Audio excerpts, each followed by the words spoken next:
ECDC On Air, the podcast of the European Centre for Disease Prevention and Control. Keeping up to date with European epidemiology. Hello, welcome, and thanks for tuning in to ECDC On Air, the podcast for the European Centre for Disease Prevention and Control. I'm your host Lee, recording from our headquarters in Stockholm, Sweden. On today's episode, we're speaking with Laura Espinosa, expert in epidemic intelligence here at ECDC. We will be discussing Epitweetr, a tool developed here at ECDC that allows us to keep an eye on possible emerging threats through social media. But I'll let Laura tell you all about it.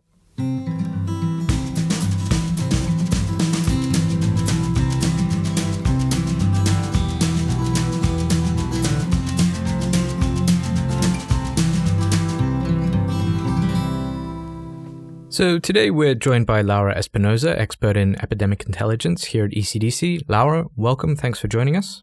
Thanks for having me. To begin with, can you tell us a little bit about your background and how you came to ECDC?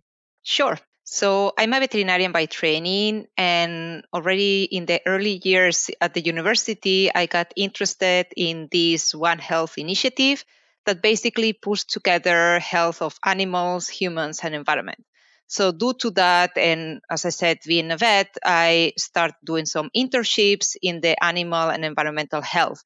But at some point, I wanted to cover all these pillars. So I did a master on public health at the Spanish National Public Health Institute. And it was then when I first got to know about ECDC and other European agencies. Then in 2014, I applied for the traineeships that ECDC offers every year. I was selected at the previously named Office of the Chief Scientist. And then since then, I've been here in different groups and units, and since 2019 in the Epidemic Intelligence team. Okay, so today we're talking about Epitweetr. Could you tell us a little bit about it and how it works? Yes, so Epitweetr is a tool that allows public health experts to monitor in an automated way Twitter data, and that's in order to detect potential public health threats. So basically what Epitweetr does is collect data from Twitter, process this data, and then inform the user in case there's something out of the ordinary. And by that, I mean an unusual increase of tweets for a specific topic, time, or place, as indicated in the keywords introduced by the user in the tool. And how long has ECDC been using this tool? So the first prototype was developed in late 2019. And then the first version, as more or less the tool is now, was published in October 2020. And it was since then that we have implemented the use in our daily routine, so meaning the 24/7 activities, and for some specific activities like we do, for example, on mass gathering monitoring. Okay, so how has it changed your regular work in epidemic intelligence since it was rolled out? So basically, Epitweetr has allowed us to increase the volume of data that we are able to monitor from Twitter. We also have more timely information on what are the discussions and conversation in the Twitter sphere. And we also have this automatic interface that would actually tell us when we need to take any action if needed. So prior to using it, did you have to do all the screening manually? Yeah, and not only. We had to pre-select a list of official accounts in Twitter from, for example, Ministries of Health or Public Health Institute. And then we were going through the new messages posted by these accounts twice or three times per day. But as you can imagine, it was not possible for us to monitor all the discussions happening in the Twitter sphere because we had to already pre-select some of the users. And then even if we had several monitorings during the day, it was not possible to go back in time. So we wouldn't be able to cover a lot of this volume, even within this pre-selected list of users. So you gather all this data. Is it all the tweets that come through, or is it any hashtag or keyword? How does it work? Yeah, so basically, Epitweetr collects data from what is called Twitter API, and that's what Twitter makes available for users with an account or a developer account to access. And then in our case, we have a list of keywords. It's not only hashtags, but keywords that are relevant to the ECDC mandate and to our activities. And then depending on the topic, Epitweetr can collect all the data on those topics or not. So for example, if a topic is relatively new and is not so popular, Epitweetr may be able to collect our tweets. But if one of these topics is really popular, so let's say, for example, now COVID, just as an example, then Epitweetr will collect only a part of these tweets depending on the relevance as has been provided by the Twitter API. Is there a danger of being overwhelmed by so much information? Yes, always. And actually, that's the definition of infodemic management, having too much information, including and misleading information. So the key thing here is to have a strong procedure in order to know how to collect this data, how to process, filter, and also validate this data to ensure that you are really dealing with valid and accurate information. That's actually something I'd like to come back to in a moment, but before we get on to that, where did this idea for the tool come from? Was it built by people here at ECDC? The idea came initially in summer of 2019 when we wanted to improve the monitoring of social media for our epidemic intelligence activities because we were detecting more and more signals from this platform. We decided to focus on Twitter because it has an easy and publicly available way to access data, also ensuring data privacy aspects. And we initially investigated which were the tools that were already available in the market according to our requirements. At the end, we didn't find any tool that fulfill all of our requirements, so we decided to build the tool ourselves. And we decided also to build it using R, because in that way we could also share it not only with our network, but also with anyone that would be interested in such tool. So we initially did a prototype in late 2019 with the main features of the current tool, meaning data collection, processing, visualization, and these emails that are being sent to the user. Then once we had this prototype and we saw what was working and what could be further improved, we outsourced the further development of the tool with EpiConcept. And from there were new features that were added and more complex system. And the first final tool was published in October 2020. And then we also developed a new version, major version last year that has been published this year in early January. To clarify, when you say R, what do you mean? What is R?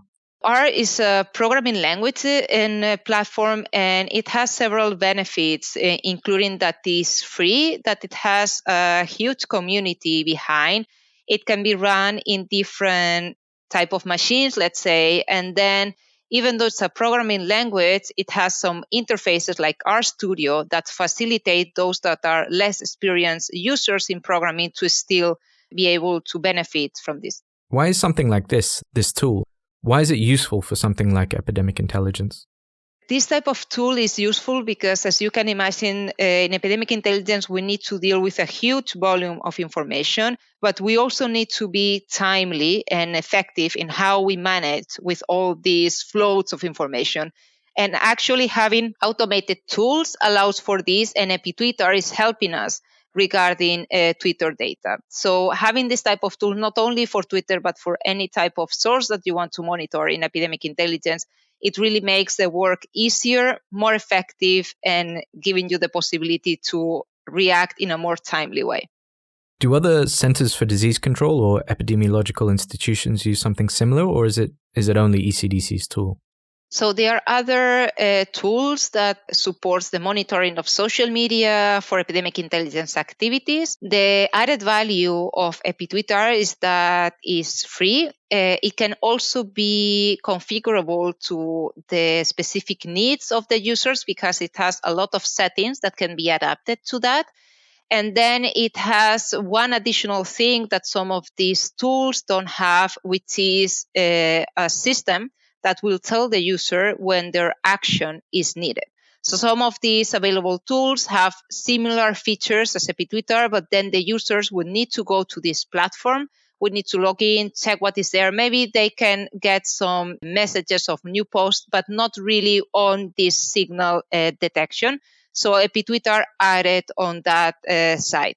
Currently, there are some of our stakeholders of our networks that are either using already Epitweetr in their activities or are investigating how to implement it in their daily routines. Okay, so obviously with the tool being developed in 2019, I imagine it's been primarily used for COVID-19. But do you have any other examples of other diseases that it has been used for? Yeah, well, actually, the tool was not developed only for COVID-19, was developed for all the different diseases and threats that we follow. I mean, of course, COVID-19 is one of those. And one of the things, for example, that COVID-19 allow us to improve Epitweetr is that, as I mentioned at the beginning, there were not so many tweets about that. We are talking about first half of January 2020. So it was enough to have general keywords about COVID-19. Once the pandemic kept evolving, new things were happening, like, for example, the availability of vaccines, then the discussions and the type of subtopics within COVID-19 started increasing. So in that sense, it was better for us to create subqueries. So, for example, a query specific for outbreaks, one specific about vaccination, in order for us to have a better overview on which were the discussions. So in this case, say COVID-19 was really useful to see how the tool could be used in this type of events or threats that they start really small and then they increase. But we also use it for all the threats that we are monitoring in epidemic intelligence. Okay, so what about data protection? Can the data that goes into the tool be backtracked to single users? Is it safe for users to be able to put information online and have it anonymized in the tool? Data protection has been really important for us since the beginning. We have been in close contact with the ECDC legal department to ensure that Epitweetr fulfills the general data protection regulation. As I mentioned, the data is being collected from the Twitter API, and for that you need to register. So there's a clear connection on who is accessing the data and how this data is being used. The objective of Epitweetr is to deal with aggregated data. So we are not interested in a person posting about a specific thing in a place, but rather if there are more people talking about some threat or some topic in an area. In addition to that, we have also included more features with the new version of the tool that allows the user to anonymize or delete tweets if a Twitter user contacts you and say, look, I don't want my data to be included there. And as a last feature, the data is saved locally. It's really up to the Epitweetr user to have all the resources on data privacy to ensure that data is stored in a safe environment. But we have no connection. So even though ECDC has developed the tool, we basically develop an empty tool. And then each user will introduce their credentials of Twitter and then will start collecting the data locally in their own machines. How do you verify signals and make sure that they're real? So how do you ensure that the data is authentic? Yeah, so we follow the usual steps that we do in epidemic intelligence for any type of source. There are different situations that can happen when dealing with Epitweetr. So the first step, Epitweetr will detect if there's a number of tweets that is higher than expected for a topic in a place and during a specific time. If that's the case, you receive an email saying about which is the topic, which are the top words for that topic and date, and also some other additional information like hashtags or other information. And then you can either, with those keywords, understand what is the event that could have triggered that increase, or if not, you can also go to the Twitter platform, introducing the keywords that you have gotten from Epitweetr, and then try to investigate what is the event that have triggered that signal. Once we detect what is the event, then there are two possibilities. Either the event has been reported by an official source, either, say, Ministry of Health, Public Health Institute, international organization, in which case is considered validated at origin, or it can happen that there are some conversations known from these official sources that are discussing about that. In that case, we need to verify the information, and that can be done either looking in official sources to see if that information is also reported there. And we also have a network around the globe with different stakeholders that we can contact them for verifying this information and the validity of this event. How or why did you choose Twitter? Or why does it only work with Twitter? Would it work with other social media platforms as well? The idea as such indeed can work with any platform for social media. The idea of choosing Twitter was that it had an easy way and also freely available to access Twitter data within the data privacy. As I said, you need to specify for which purpose you are using the data. You need to register. So it's not that whomever, for whatever reason, can access this data. We started to say with Twitter because of this. Unfortunately, other platforms don't have this accessibility in data. So at the end of the day, the possibility of extending Epitweetr to other social media platforms is really much related to the data accessibility from these other platforms. Is there a danger that you're taking too much data from a very specific set of users that only use Twitter, for example? Is there a possibility that you might miss something just because it's not on Twitter? Exactly. And that's why in epidemic intelligence, we have several sources. We cannot rely on one unique source. It would be impossible to collect all the information. And even with that, we know that there are always some information that may come delayed. But the idea is, as say with Epitweetr, was to improve on how we are monitoring and collecting data from Twitter, but without ignoring the other sources that we have. We have different web aggregators, we have restricted platforms, we have networks that we can contact directly. So Epitweetr is just one of the different elements that would help us to cover as much as possible in different contexts to have a better overview on what is happening around. You mentioned that anybody can use the tool, but is it widely accessible? Can someone just go to the ECDC website and just get started with it? Yes, exactly. So Epitweetr, as I mentioned, being R-based, is publicly available. We have published the package with an interactive user interface in the archive of our packages. You can either download it from this archive, also go to the ECDC website. We also have the code publicly available in a platform that is called GitHub. And then users basically need to download the package, install the package, set up their different configurations, so the Twitter credentials, the topics that they want to follow, languages, list of users receiving the alerts. There's a lot of information that users can include in this tool, and then they can start collecting their data. Are there tutorials available on how to use it in case someone is curious and would be interested but not necessarily technically minded? Yes, exactly. And also, I would like to mention first that the beauties of Epitweetr is that we have developed it in a two-way approach. So you have all the functions for those that are more knowledgeable on the R programming language, but you also have what is called a Shiny application, which is a user interface, web-based, that with only 2 lines of code that are available in different places, you can launch it, and from there just click different parts without having to go into the program.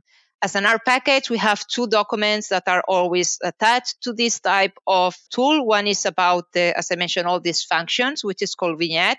And then we also have the user documentation. It's a long document, but we wanted to cover all the different steps from installation to uses and also to possible issues that may come. And then on top of that, we have some videos available in YouTube on how to use Epitweetr and also a short demo. Those are related to the previous version, and we are working to produce new ones. But anyway, we'll give the new users a good overview on what is happening. And then just as a conclusion, in this website that I mentioned, which is called GitHub, which is a repository for code and other things, we have activated what is called the discussions. And there's one post that is basically called Welcome to Epitweetr, in which we include all the different links. There are some translations to the documents as well to the previous version. So all information for those that are curious but don't want to start using it yet could go there and then check what is already available as a first introduction to Epitweetr. Okay, that's perfect. We'll put the links to the tool in the notes of this episode, so if listeners are interested, they can find it easily. But Laura, thank you very much for your time today. We really appreciate having you speak with us. Thank you.